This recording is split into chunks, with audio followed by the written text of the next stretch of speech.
Hey everyone, welcome back to the channel. Today, we're diving into something super practical for all you traders out there. How to add money to your Thinkorswim account in 2025.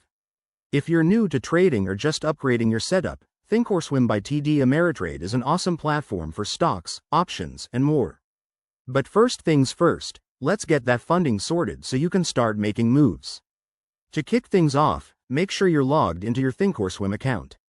If you haven't set one up yet, head over to the TD Ameritrade website and create an account. It's quick and straightforward. Once you're in, navigate to the Account tab at the top of the screen. From there, click on Deposits and Transfers. This is your gateway to adding funds. Next, select your preferred funding method. In 2025, options might include bank transfers, ACH, wire transfers, or even linking your debit card for faster access. For most users, an ACH transfer is the easiest and fee-free way to go. Just enter the amount you want to deposit. Remember, there's usually a minimum of $100 or so, depending on your account type. Now, double-check the details. You'll need to input your bank account information accurately to avoid any delays or rejections.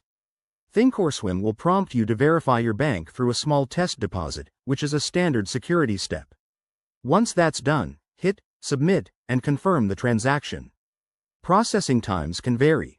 ACH might take 1 to 3 business days, while wire transfers are often instant. One quick tip: keep an eye on your account dashboard for confirmation emails or notifications.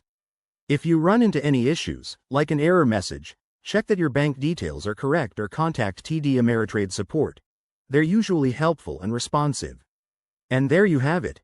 Adding money to Thinkorswim in 2025 is a breeze once you know the steps. Now you're all set to explore the markets. If this video helped, give it a thumbs up, subscribe for more trading tips, and drop a comment below if you have questions.